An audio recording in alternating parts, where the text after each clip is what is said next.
আজ থ্যাতা চিকেন বানিয়ে বাসার সবাইকে অবাক করে দিব। আমি এখন শিলপাটা নিয়ে বসছি, বাসার সবাই একটু অবাক হয়েছে। আসসালামু আলাইকুম। আজ বানাবো থ্যাতা চিকেন চাপ। এই চিকেনটা থেতলে নেওয়ার কারণে নাম হয়েছে থ্যাতা চিকেন। আমি সব কিছু রেডি করে নিয়ে বসে পড়েছি। এই চিকেন চাপটা খেতে অসাধারণ, জীবনে একবার হলেও ট্রাই করবেন। একটা গোটা চিকেন আমি 4 ভাগ করে নিয়েছি। প্রথমে চিকেন থেতলে নিব, এমনভাবে থেতলাতে হবে যেন হাড় থেকে চিকেন আলাদা না হয়। এদিকে ইনাবুড়ি লবণ মুখে দিয়ে মুখ কেমন করেছে, ও সবসময় আমার পাশাপাশি থাকে আর এরকম কাজ এলোমেলো করে। তো যাই হোক, এদিকে চিকেনটা চাকু দিয়ে আমি চিড়ে চিড়ে দিব যেন তাড়াতাড়ি হয়ে যায়, সব মশলা ঢুকেও যায়। আর থ্যাতা চাপ এভাবেই বানাই। তো আমি চাকু দিয়ে চিড়ে চিড়ে নেওয়ার পর আর একটু থেতলে নিব, কাঁটা চামচ দিয়ে এখন খেচে নিব।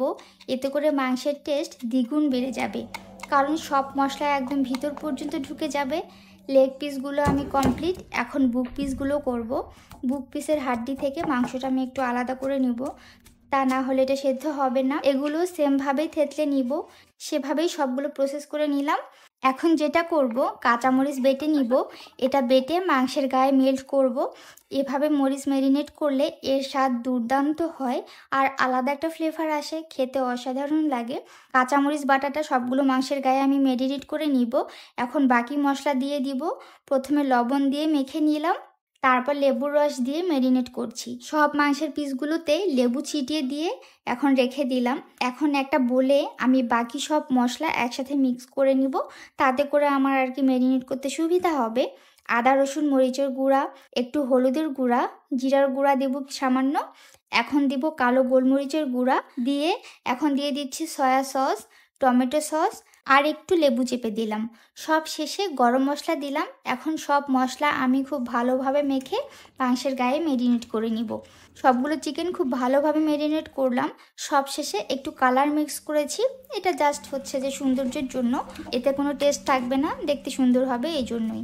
খুব ভালো করে হাত দিয়ে ম্যারিনেট করা শেষ। সব শেষে এখন আমি কর্নফ্লাওয়ার মেখে দিব। কর্নফ্লাওয়ারটা আমি খুব হালকা করে মেখে দিচ্ছি, নিয়ে এটা আমি এখন 30 মিনিট রেস্টে রেখে দিব। 30 মিনিট পর ভাজতে চলে আসলাম। চিকেনগুলো তেলে ছেড়ে দিলাম, লো ফ্লেমে ভেজে নিতে হবে। এক সাইড উল্টে নিলাম। পুরো বাড়িতে চিকেনের ফ্লেভার ম করছে, কী যে দারুণ কালার আসছে।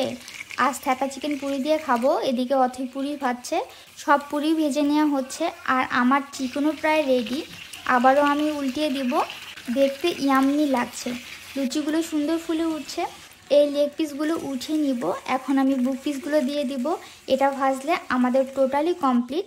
থ্যাতা চিকেন চাপ, পুরি আর সালাদ ছিল, এটা আমি সার্ভ করেছি। আপনারা দেখে কি বুঝতে পারছেন কি দারুণ হয়েছে?